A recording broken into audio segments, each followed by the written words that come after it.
Hello drama lovers, ఎలా ఉన్నారు? Welcome to my channel drama Darbar Telugu. ఇది ఆల్రెడీ ఎపిసోడ్ 1 నేను అప్లోడ్ చేసేసాను. ఒకవేళ ఎవరైనా చూడకపోయి ఉంటే please check it out. And ఇంకా ఎపిసోడ్ 2 ఎక్స్ప్లెయిన్ చేస్తున్నాను ఈరోజు. ఎపిసోడ్ 2 స్టార్టింగ్‌లో కాంగ్ బాస్కెట్‌లో బాల్ ఏద్దామని వెళ్తాడు. కానీ ట్రిప్ అయిపోయి షూ వన్ పైన పడిపోతాడు. ఇంకా అందరూ తన్ని చూసేసి నవ్వుతారు. సో లాస్ట్‌కి క్లాస్ 3 వాళ్ళు ఓడిపోతారు. వాళ్ళ ఫ్రెండ్స్ షూ అన్ని తీసుకురావడానికని వస్తారన్నమాట. వచ్చిన తర్వాత అడుగుతారు, "గోకి లెటర్ ఇస్తానన్నావు కదా, ఏమైంది? లెటర్ ఇచ్చావా?" అని చెప్పేసి. తను వెతికితే తన జేబులో ఎక్కడ అది లెటర్ ఉండదు.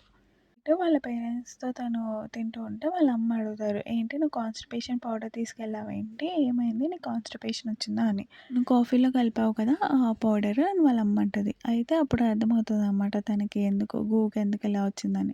గూ స్కూల్‌కి వెళ్తూ ఉంటే గూ కూడా ఎదురొస్తాడు. కానీ తనని అవాయిడ్ చేద్దామని ట్రై చేస్తది. అంతలోపు గూవే తన దగ్గరికి వచ్చి అంటాడు, "నువ్వు నా నుంచి ఎందుకు దాక్కుంటున్నావు?" అని అడుగుతాడు. అయితే "నా వల్లే కదా నీకు డయేరియా వచ్చింది అందుకని" అని అంటాడు. "పర్లేదులే, నువ్వేం కావాలని చేయలేదు కదా" అని అనేసి వాడు వెళ్ళిపోతాడనమాట అక్కడి నుంచి. తను కూడా స్కూల్‌కొచ్చి చాలా హ్యాపీగా ఉంటుంది. ఇంతలోపు కాంగ్ వస్తాడు. కాంగ్ వచ్చేసి తన డెస్క్ పైన తను కూర్చుంటాడు. తన డెస్క్ పైన చూస్తే లవ్ లెటర్ రాసేసి ఉంటుంది. ఇంకా దాఫెంగ్ వాళ్ళ ఫ్రెండ్ కలిసేసి ఆ లవ్ లెటర్ తీసుకొని మొత్తం స్టేజ్ పైకెళ్ళి చదవడం స్టార్ట్ చేస్తారనమాట. ఇంక అప్పుడు వచ్చేసి వాడిని అడుగుతది, "నువ్వు చదవకు" అని చెప్పేసి. అయినా కూడా వాడు వినడు. ఇంక వాడి పైన బ్యాగేసుకొని కొడతది. అప్పుడే వాళ్ళ టీచర్ వచ్చి, "లవ్ లెటర్ రాసావు, అసలు నీ ఏజ్ ఎంత?" అని అడుగుతది. "కాదు మ్యామ్, నేను రాయలేదు" అని అంటది. "మరి ఎక్స్‌జేజే అంటే ఎవరు?" అంటే, "నీ కాదు మ్యామ్, చాలామంది ఉన్నారు" అని అంటది. అంతలోపు వాళ్ళ మ్యామ్ ఆ లెటర్ అంతా బయటికి చదవడం స్టార్ట్ చేస్తది. ఇంకప్పుడు తను అడ్మిట్ చేస్తదనమాట, "అవును మ్యామ్, నేనే రాశాను" అని. "మరి ఎవరికి రాసావు?" అని అంటే, "నేను కాంగ్‌ని లైక్ చేస్తున్నాను మ్యామ్" అని వెళ్ళి మ్యామ్‌కి చెప్తది. ఇంకా వాళ్ళ మ్యామ్ కూడా వినేసి ఇంక తను పంపించేస్తదనమాట. దాని తర్వాత అక్కడే మళ్ళా మ్యాథ్స్ సార్ కూడా వింటూ ఉంటారు. తను ఈ స్కూల్‌కి డీన్ కూడా అనమాట. తను చెప్తాడు, "నువ్వు ఇప్పుడే కొత్తగా వచ్చావు కదా, నీకు అసలు ఏం తెలీదు పిల్లలతో ఎలా ప్రవర్తించాలనేది. ఇది అసలు చిన్న విషయం కాదు, పెద్ద విషయం. నువ్వు ఇంత చిన్నగా వదిలేసావేంటి" అని తిడతాడు. కోపమంతా కరాటే క్లాస్‌లో ఉన్న డమ్మీ పైన చూపిస్తదనమాట. అప్పుడు వాళ్ళ ఫ్రెండ్స్‌కి చెప్తది, "నేను ఇలాగా తన పేరు తీసుకున్నాను, కాంగ్ పేరు" అని. కాంగ్ కూడా అక్కడే ఉండి వింటాడు తను ఏం చెప్తుందని చెప్పేసి. తర్వాత మళ్ళీ వాళ్ళ టీచర్ మళ్ళీ తన్ని పిలుస్తది. "నాకేం అర్థం కాలేదు. నువ్వు ఫస్ట్ కాంగ్‌కి రాయలేదు అన్నావు కదా" అని అంటది. ఇంక అంతలోపు కాంగ్ వచ్చేసి, "లేదు మ్యామ్, తను నాకే రాసింది. తనకి నేనంటే చాలా ఇష్టము. ఊరికే నా వెంట పడతా ఉంటది. నువ్వు నా వెంట పడకు" అని మ్యామ్ ముందే గట్టిగా అనేస్తాడు. తర్వాత మ్యామ్ సెల్ఫ్ రిఫ్లెక్షన్ లెటర్ రాసుకొని రాపో అని అంటది. ఇంకా తను లెటర్ రాసుకొని నెక్స్ట్ డే వస్తది.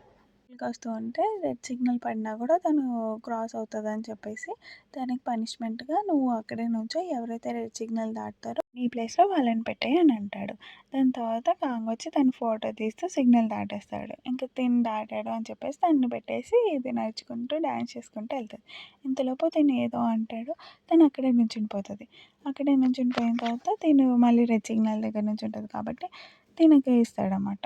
వెళ్ళకుండా అక్కడే తన్ని అబ్జర్వ్ చేస్తూ నుంచుంటాడు. మాట్లాడుకోవడం స్టార్ట్ చేస్తారు. ఇంకా మనం ఎలాగైనా ఆ లెటర్ అక్కడ పెట్టిన వాళ్ళని పట్టుకోవాలి అని అనుకోని ఇంక తర్వాత స్కూల్‌కెళ్ళిపోతారు. స్కూల్‌కెళ్ళిపోయిన తర్వాత వాళ్ళ మ్యామ్ పిలుస్తదనమాట. "సెల్ఫ్ రిఫ్లెక్షన్ రాసావా?" అని చెప్పేసి. "అవును మ్యామ్, రాసాను. ఇగోండి" అని చెప్పి చూపిస్తది. అయితే "స్టేజ్ పైకొచ్చి చెప్పు" అని అంటది. మ్యాథ్స్ సార్ అన్నందువల్ల "స్టేజ్ పైకొచ్చి చెప్పు" అని అంటది. ఇంక అందరి మొహం చూసేసి "మ్యామ్" అని మెల్లగా అంటది. "స్టేజ్ పైకొచ్చి చెప్పు అన్నానా" అని అంటది. తర్వాత వాళ్ళ మ్యామ్ చెప్పిందని స్టేజ్ పైకొచ్చి చెప్తుంటే కాంగ్ చెప్తాడనమాట, "దీని గ్రామర్ ఏం బాగోదు. ఆ గ్రామర్, ఆ వాయిస్‌కి నా చెవులు బద్దలైపోతాయి. దీనికన్నా నేను వినకుండా ఉండడమే బెటర్" అని అంటాడు. తర్వాత గో వచ్చేసి, "మ్యామ్, ఇలా సెల్ఫ్ రిఫ్లెక్షన్ మీరు చదివిపించడం మంచిది కాదు. తన తప్పేదో తను తెలుసుకుంది కదా" అని అంటాడు. "నువ్వు వెళ్ళి కూర్చోపో" అని శివాన్‌కి చెప్తది. తర్వాత వాళ్ళ మ్యాథ్స్ సార్ ఇదంతా చూస్తాడనమాట. చూసేసిన తర్వాత తను క్లాస్ పీకుతాడు. "ఇలా పిల్లల మాట వింటే ఎలాగా? మీ టీచర్స్ కదా, మీరు ఆ మాత్రం స్ట్రిక్ట్‌గా ఉండలేరా" అని అంటాడు. ఇంక మ్యామ్ కూడా ఎళ్ళేసి ఆ డమ్మీ పైన తన కోపమంతా తీర్చుకుంటూ ఉంటుంది. అప్పుడే పీటీ సార్ వచ్చేసి నవ్వేస్తాడనమాట. "నువ్వు చేసిన దాంట్లో తప్పేం లేదు" అని అంటాడు. క్యాంటీన్‌లో గు ఒక్కడే తింటుంటే తనెళ్ళి కంపెనీ కోసం ఎళ్లి కూర్చొని మాట్లాడుతది. "థాంక్స్, నాకు హెల్ప్ చేసినందుకు, నన్ను సపోర్ట్ చేసినందుకు" అని చెప్పి. "నాకు హెల్ప్ చేస్తావా? ఆ లెటర్ అక్కడ పెట్టింది ఎవరో పట్టుకోవడానికి. నువ్వు ఇన్వెస్టిగేషన్‌లో బెటర్‌గా ఉంటావు మాకన్నా" అని అడుగుతది. అయితే వాడు ఒప్పుకోడు. ఇంక అక్కడి నుంచి వెళ్ళిపోతాడు. తర్వాత వీళ్ళిద్దరే ప్లాన్ ఏస్తారు. వాళ్ళ ఫ్రెండ్స్ కూడా వస్తారనమాట. ఇంక అందరూ ఈ లెటర్ గురించే డిస్కస్ చేస్తూ ఉంటారు. అయితే ఒక ఫ్రెండ్ అక్కడ క్లీనర్ చేసే వాళ్ళే కూడా ఎత్తి ఇక్కడ పెట్టుండొచ్చు కదా అని అంటారు. అయితే చాలా హ్యాపీగా ఫీల్ అవుతదనమాట, "మీరు కేస్ సాల్వ్ చేసేసారు" అని చెప్పి. మాటలు గూ వింటూ నవ్వుతూ ఉంటాడు. గూ వెనకాల నుంచి పిలుస్తాడు కాంగ్‌ని. అయితే మీకేమైనా తెలిసిందా ఎవరు తీశారు అని చెప్పి. మాకేం తెలియలేదు అని చెప్తాడు. అయితే తీసిన వాళ్ళు ఏదో ఒక ట్రేసెస్ వదిలి ఉంటారు. మీరు వెతకండి. నాకు ఇంకో పని ఉంది. నేను ఎళ్ళేసి వాళ్ళ ఇంటి దగ్గర దింపాలి అని అంటాడు. వీళ్ళిద్దరు జెలసీకి ఫీల్ అవుతూ ఉంటారన్నమాట. ఆ రోజు మ్యాథ్స్ క్లాస్ ఉంటుంది. సార్‌ని ఆపడానికని నాకు ఒక క్వెషన్ ఎక్స్‌ప్లెయిన్ చేస్తారా అని అడుగుతది శుభన్. అయితే దాఫెంగ్ మాకేం అవసరం లేదు సార్ మీరు వెళ్ళిపోండి అని అంటాడు. ఇంకా వెళ్ళిపోతాడన్నమాట వాళ్ళ సార్ సైడ్‌లో నుంచి కాంగ్ ఇంకా గో ఆ లెటర్ దొంగతనం చేయడానికని వస్తారు. ఇంకా ఆ లెటర్ దొంగతనం చేయడానికి లెటర్ తీసి చూస్తే అట్ లాస్ట్‌కి గోల్డెన్ స్పార్కిల్స్‌తో ఉంటాయన్నమాట. వీళ్ళే గోల్డెన్ స్పార్కిల్స్‌తో ఉన్న వాళ్ళే తీసి పెట్టుంటారు అని ఒక కంక్లూషన్‌కి వస్తారు. తర్వాత చూటుని దింపడానికని వెళ్తాడనమాట. ఎందుకు నువ్వు నన్ను రోజు దింపుతున్నావు అంటే, ఏం లేదు నాకు భయము నువ్వు ఎక్కడ ఏమవుతావా అని చెప్పేసి అని అంటాడు. అయితే తను సిగ్గుపడుతూ థ్యాంక్ యూ నా పేరున ఇంత కేర్ చూపిస్తున్నందుకు అని అంటది. నీకు కూల్ డ్రింక్ తెస్తే నువ్వు కాఫీ ఎందుకు చూస్ చేసావంటే, నేను నార్మల్‌గానే చూస్ చేశాను. నాకు కాఫీ ఇష్టం అని అంటాడు. తర్వాత శువన్‌కి కాంగ్ కాల్ చేసి చెప్తాడనమాట. ఇలా ట్రేసెస్ ఉన్నాయి గోల్డెన్ ట్రేసెస్. అది ఎవరిదో తెలిస్తే మనం పట్టుకోవచ్చు. ఆ లెటర్ ఎవరు పెట్టారు అని చెప్పేసి అని అంటాడు. ఆ మ్యాథ్స్ సార్, డీన్ సార్ పిలుస్తారనమాట. ఇంక నుంచి నువ్వు నీ క్లబ్‌ని కూడా వదిలేయాల్సి ఉంటుంది. నీ మార్క్స్ అసలు ఏం మంచిగా లేవు.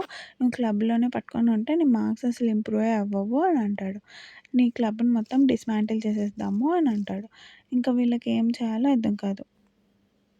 ఆ సార్‌ని చాలా రిక్వెస్ట్ చేస్తది గానీ, ఆ సార్ అస్సలు ఒప్పుకోరనమాట. ఎలాగైనా డిస్మాంటిల్ చేయాల్సిందే ఎళ్ళిపో అని అంటాడు. ఇంక దాని తర్వాత తను చాలా సాడ్‌గా ఫీల్ అవుతూ ఉంటుంది. డిస్మాంటిల్ చేసేస్తాము ఈ క్లబ్‌ని. ఈ క్లబ్ లేకపోతే ఎలాగా అని. ఇంకా వాళ్ళ ఫ్రెండ్స్‌కి కూడా చెప్తదనమాట. ఇదంతా మనం వదిలేయాలి అని చెప్పి. వాళ్ళందరూ చాలా సాడ్‌గా ఫీల్ అవుతారు. తర్వాత వాళ్ళకొక ఐడియా వస్తుంది. మనం కాకపోతే వేరే వాళ్ళని ప్రెసిడెంట్ చేయొచ్చు కదా అని. ఎళ్లి గూనెల్ని అడుగుతది. ఇలా మా క్లబ్‌కి నువ్వు ప్రెసిడెంట్ అవుతావా అని చెప్పి.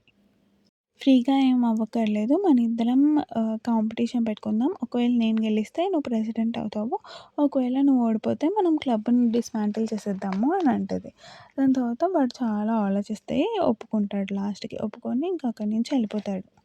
సరే నేను నీకోసం ఎదురు చూస్తూ ఉంటాను అని అంటదది. ఇంకా వీడు అక్కడి నుంచి ఎళ్ళిపోతాడు.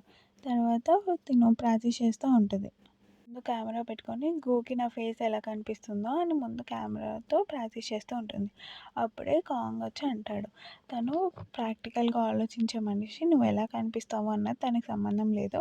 నువ్వు ఎలా పెర్ఫార్మ్ చేస్తావే అన్నది తనకి సంబంధం అని అంటాడు. నాకు అనిపించట్లేదు నువ్వు గెలుస్తావని అని అంటాడు. ఇంతలోపు తనని కొట్టడానికని వస్తది. అప్పుడే తనకి బ్రాస్లెట్ కూడా ఉంటదనమాట. ఇంక ఇంటికెళ్ళి అదే ఆలోచిస్తాడు. సేమ్ బ్రాస్లెట్ ఇద్దరు షూస్ దగ్గర గూడా ఉన్నాయి. తనొక బాడీ వేస్ట్ కొనుక్కొనుంటాడు. ఆ బాడీ వేస్ట్ పైన సిక్స్ ప్యాక్స్ అన్నీ ఉంటాయి. ఇంకిక్కడితో ఈ ఎపిసోడ్ అయిపోతుంది. మీకు నా ఎక్స్‌ప్లనేషన్ నచ్చితే ప్లీజ్ సబ్స్క్రైబ్ చేసుకోండి. అలానే ఇంకా ఏమైనా డ్రామాస్ ఎక్స్‌ప్లెయిన్ చేయాలంటే నాకు ముందుగానే కమెంట్ చేస్తే నేను ఆ డ్రామాస్‌ని ఎక్స్‌ప్లెయిన్ చేస్తాను. Thanks for watching.